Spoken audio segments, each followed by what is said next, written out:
When it comes to growing your crypto portfolio, your number one priority should be to use a platform you can trust. And that's why I recommend Gemini. It's one app that's secure, trusted, and has all the tools needed to buy crypto and build your portfolio. They've been around for 10 years, and their commitment to keeping users safe gives confidence when investing. With Gemini, you can buy crypto in just a few taps and then choose how you want to build your portfolio, whether it's staking Solana or ETH at 6% APR, setting up recurring buys, or trading with advanced tools. In addition, Gemini's Active Trader gives you professional-grade tools like custom views, charts, and alerts, so you can trade and manage your portfolio all in one place. Terms apply. Signing up is free. Start investing today at gemini.com/Real Vision.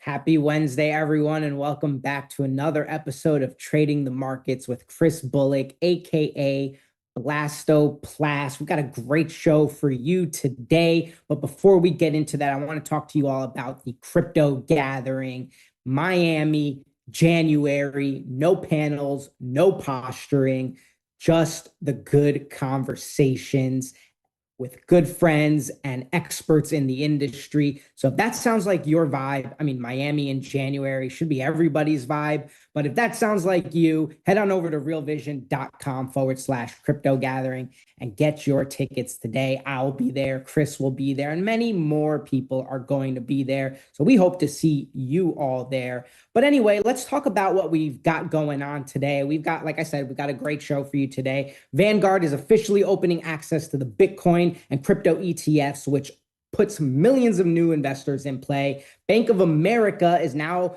recommending at least a 4% crypto allocation. Liquidity is improving. We're going to talk about Ethereum's Fusaka upgrade, which goes live today, and just some charts and see what Kris is looking at. So Kris, without further ado, happy Wednesday. How are you doing? What are we getting into?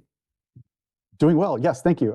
Yeah, no, the Vanguard thing is pretty interesting, and I can see, it's already showing on the ETF side. We're already seeing inflows almost right away coming from that into IBIT, the BlackRock ETF. But I wanted to kind of circle back on what you said.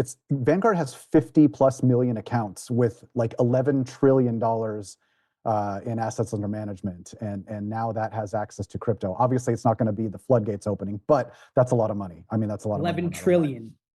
Yeah. And then of course, again, and again, I think it's worth highlighting too, the Bank of America thing. That dropped just a little while after that. And they're recommending, not just like they're kind of saying, yeah, crypto's a thing, but they're actually recommending, their asset managers, allocate up to 4% into Bitcoin, which again is only 4%, but that's a lot of money too, And so I think those are pretty major developments. And on the back of that, we are seeing an uptick in Bitcoin. It's definitely a good sign. We're also seeing just a little bit, just kind of talking about economic wise, the dollar's continuing to fall. We are seeing an uptick in liquidity. And I think that's helping. I think, we're seeing that because of increased odds for rate cuts going into next year. And plus the weaker economics, some jobs data came out today that was much weaker than expected, which sort of increases the odds for a rate cut, which sort of loosens things up a little bit and allows some of that money to come out of money markets and out the risk curve a little bit. So this is, a step in the right direction. Lots of reasons to be bullish, I think, right now. But I'm also a little bit bearish. I'm not bearish, I'm defensive. I'll say that. And so kind of what the big ticker for me that I want to touch on, that I want to highlight, is Bitcoin broke a pretty major technical breakdown level that is important and I think should be acknowledged, should be observed. And that is the 10-month moving average. Like if we look at a chart here, I've got Bitcoin. This is the entire 4-year cycle that we've had going back to, the beginning of 2023. Once Bitcoin broke above this 10-month moving average, it's held at a support all the way up until now. And now we had a pretty big major close down below it, for the month of November. We're up a little bit at the moment, off the back of some of this bullish news. And to be clear, there is plenty of bullish news out there. I don't dispute that. But I kind of have to observe this as a line in the sand right now. And I'm open to the idea that it ends up just being a false break. It could just be a close below, and then we might close December right back above it. And that would be great. And I'd love that, and I'd be happy. But until that happens, until it looks like that's going to happen, I can't help but at least operate a little bit defensively. I have to, until proven otherwise, I have to assume that this trend is broken and that we're at the start of a downtrend. Now, I don't know if that downtrend means a month or 6 months or whatever. I don't necessarily think it's going to be like this extended year-long bear market like we've had in previous cycles. I'm not really in that camp. But nevertheless, and while we're below this line, I will operate as if the bias is to the downside. And then once we get back above it, I'm more than happy to change my tune. But that's kind of where I'm at with Bitcoin right now, and that's really what I'm looking at. So since you're not bearish, I want to make sure we emphasize that, but defensive, which isn't a bad thing to be in crypto. So considering that you're you're kind of looking to be more defensive, I guess, to just protect what the market may do. What are you looking to do? Are you divesting and reinvesting in certain areas? Are you swapping into maybe a more Bitcoin allocated portfolio? Like what is your strategy to be more defensive in a situation like this? Sure, and that can come in any number of forms. One kind of notable thing about this 10-month moving average is it is right about at like 101,000, which we talk about the 100,000 level being this key psychological level. And so, based on that, I have to assume that it's going to get rejected at this level, at this 100,000. We know that's, again, the key psychological level. So I'm in that camp of maybe looking to sell some on the bounce. I do think that we probably get up to that level.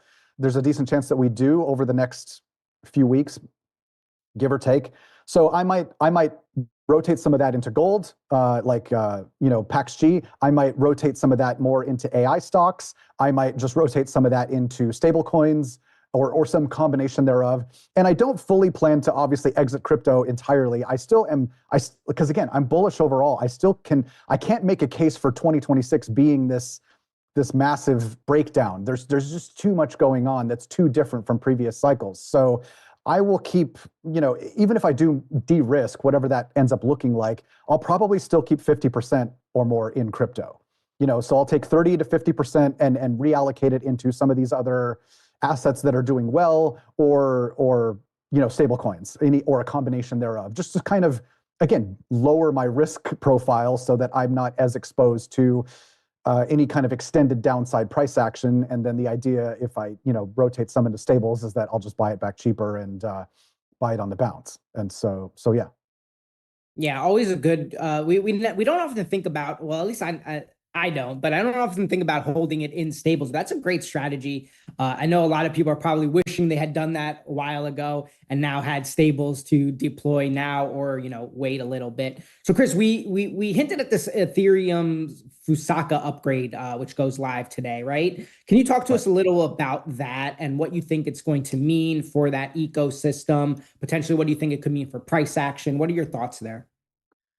Yeah, the price has seen a little bit of a bump. It's actually up about 4.5% on the day right now, which is good. It's actually outpacing Bitcoin and Solana and a few other of the majors. So it's definitely the upgrade is being received well. It's not going to be a major. Well, let me take that back. It is a hard fork. It is a pretty major upgrade, to be sure. But it's in terms of like the actual tangible benefits, it's not going to be seen as much. It's primarily going to lower fees and increase throughput for layer 2, so you'll see faster, cheaper transactions, which of course is good, and everybody likes that. But we know there's already lots of other blockchains that are already faster and cheaper anyway, so it's going to put it more closer to par with, say, the likes of Solana and Sui and some of those other blockchains.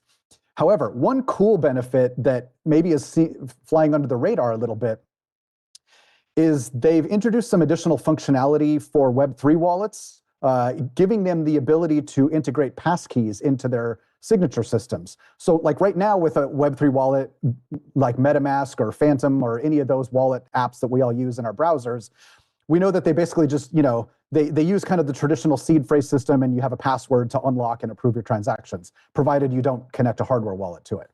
And so right now, that's kind of how that goes. And a lot of people get hacked, and a lot of people, store their passwords and do stupid stuff. And those wallets are fairly easy to be hacked and fairly clunky for newcomers to use. And so by implementing this new passkey into their signing system, we can now use things like Face ID or Touch ID, fingerprint biometrics, or even like security keys.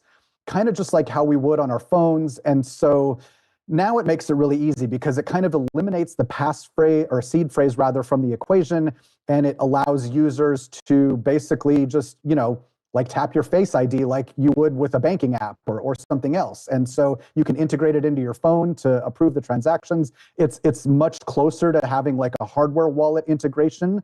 And so, like, I don't know that it's going to necessarily replace hardware wallets anytime soon, but it's clearly a step in the right direction. It's clearly something that we need, and I think it's going to prevent a lot of people from losing money going forward. And so I think that's a really cool development.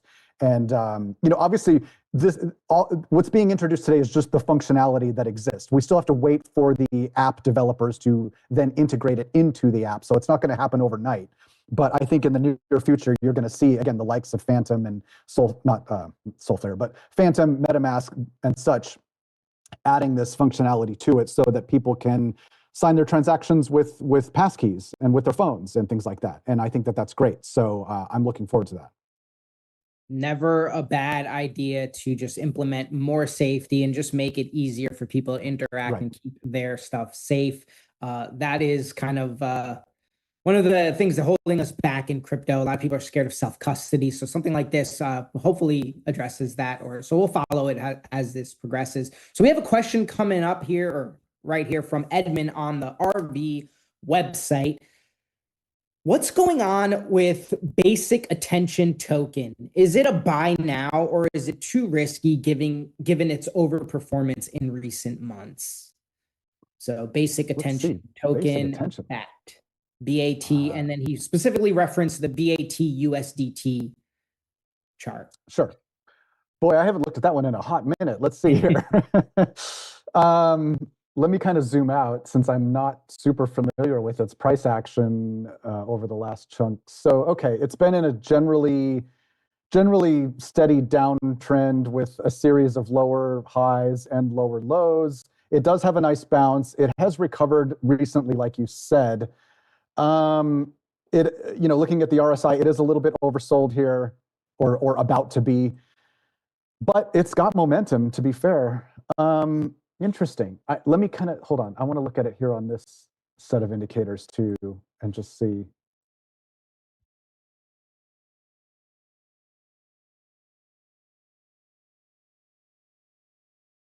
It's holding up. It's holding up pretty well, to be honest.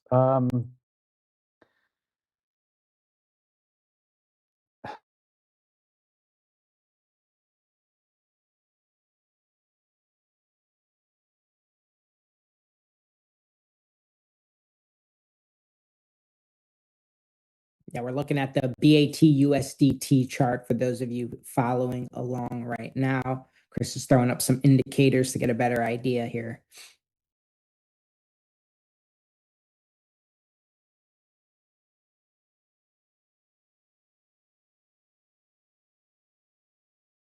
Oh, well, Kris, I think you just muted.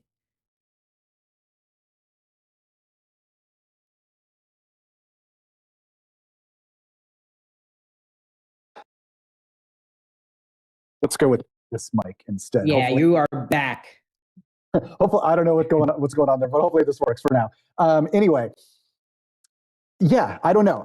Like I said, I don't fundamentally understand what's going on with this project, but clearly there's a catalyst. Clearly we've seen a big uptick in volume, steady rising price action. It's outperforming most because very few assets are above all three of these moving averages right now. So it's got a lot of significant relative strength against the rest of the market. It's up 16% on the day. Now I'm curious. Now I want to know what's going on with this because, like, again, very few assets are performing this well in this moment right now. So,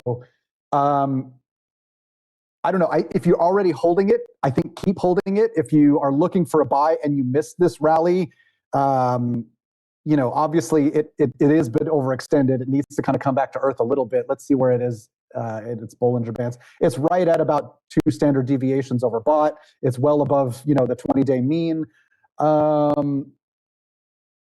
But maybe this was the correction. Maybe this was all the correction it needed. It was just a quick retest back down to the 10-day and, up on a steady bounce again. So I don't know. If you know something I don't, if you've got an inside track as far as the information and it looks good to you, I'd say go with it. But I'm going to have to look myself because I'm curious now. So yeah, that's interesting. Good find, Edmund. That's the RV hive mind in action right there. So Edmund, if you have it already, continue holding it. If you don't have it yet, it looks to be a bit oversold or overbought right now. Use your best judgment there on that particular case. It's always tough to buy something when it's like, 16, 17, 20% up on the day. It's always tough to pull that trigger and not feel like you missed the boat. It's interesting. It did peak perfectly on a DMARC 9, and it flagged a bearish divergence flag right on the peak, and then it did perfectly come back down and retest its 10-day moving average. So again, that may be all the retest that it needs. So interesting technicals for sure. Edmund, I think either way, I suggest posting that as a trade idea on the platform, and get yourself on the leaderboard, and get some cred on your street name there. Because if you don't, I'm gonna post it and front run you on that. But no, anyway, great shout there on BAT, basic attention token. Cool. Kris, are there any other charts that you like right now, or that are like kind of you're keeping an eye on and waiting for an entry, or just one that is holding up particularly well, throughout the last month or so that you think it could continue that momentum? Well, as I was kind of going through yesterday, looking at the majors, like the top 10 stuff, I did note that both Tron and BNB never lost their 50-week moving average, whereas most everything else did. Like, here, let me get rid of this DMARC and kind of clean this up. But Tron and BNB, like, they got a bit overextended, and they've had a correction just like everything else has, but they so much more healthy looking chart. I mean, this is a really steady uptrend, perfect bounce on the 50. We got a clean buy signal here, and we know everything is bouncing right now. So Tron looks good, and then the same thing with BNB. It too is well above its 50-week moving average. And just for comparison's sake, like, let's just look at Bitcoin. Bitcoin well below its 50. ETH, the 50 is the blue line, mind you. ETH again right at its 50. Solana well below its 50. SWI well below its 50. And then you come back to BNB here.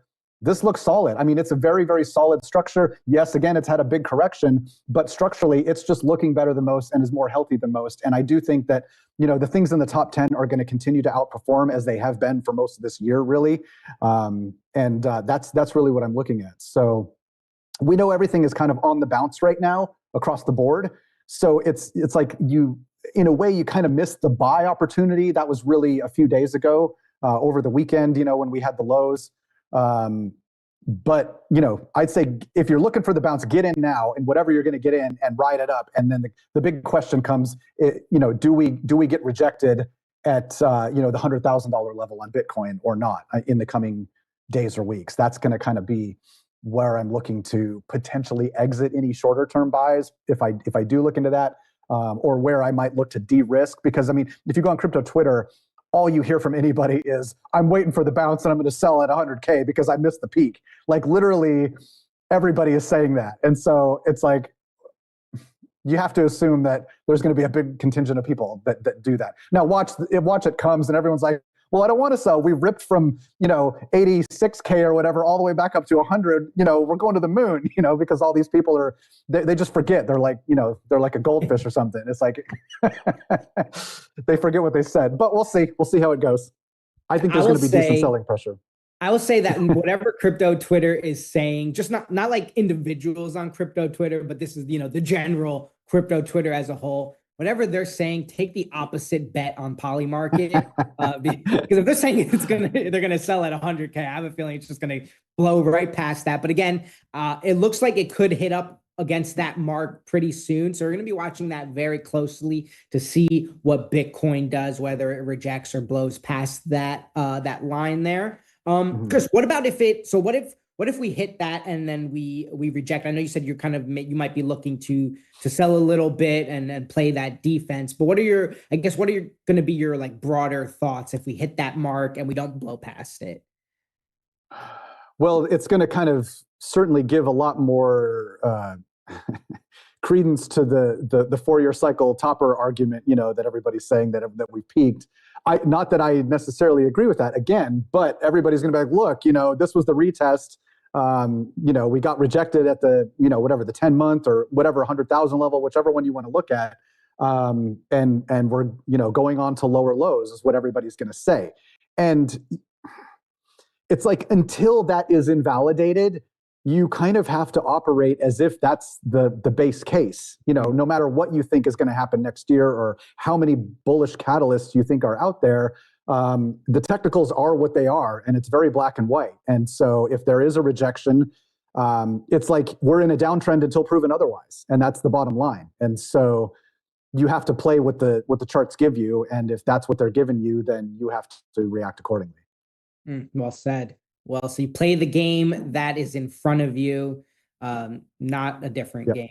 So, take what the defense gives you. All those sports analogies. Those coach sayings. Yeah, coach. See the ball, hit the ball. Yeah, All right. you name it. Yeah. All right, Kris. So we're coming up on time here. So we have the weekend coming up. I know we talked about things that we're looking at. What do you have for us until we see you again on Monday? I'll be at Breakpoint, so I won't be here on Monday. You'll be with, I believe you'll be with Nico. But what do you got for us? In the vibe of don't fuck this up. What essentially can you tell us for this weekend? Yeah, so kind of like what I said. I mean, if you were looking for a buy, if you're looking for a ride right now, you need to get in right now, because like we are in the bounce. Unequivocally, like we've had the bottom is in. We've had all these bottom signals confirm. We've had solid updates since then. We have upward momentum in the moment, unquestionably. So the bounce has happened. Buy the bounce if you want to buy the bounce, absolutely. But again, just ride it for a minute. Don't necessarily look to get out right away, and just be looking at that 100,000 level. I really think that that's the key level. Yeah, there's a few resistance levels between here and there that could get choppy, but I do think that, again, over the next 1 to 2 weeks, probably is my best guess, we'll get up to that level. I really think we will. And that's where you got to pay attention, because that's what everybody's going to be looking at. I mean, that's what everybody is going to be looking at, And so do we break through or do we get rejected? And that's where you're going to have to act. So, yeah.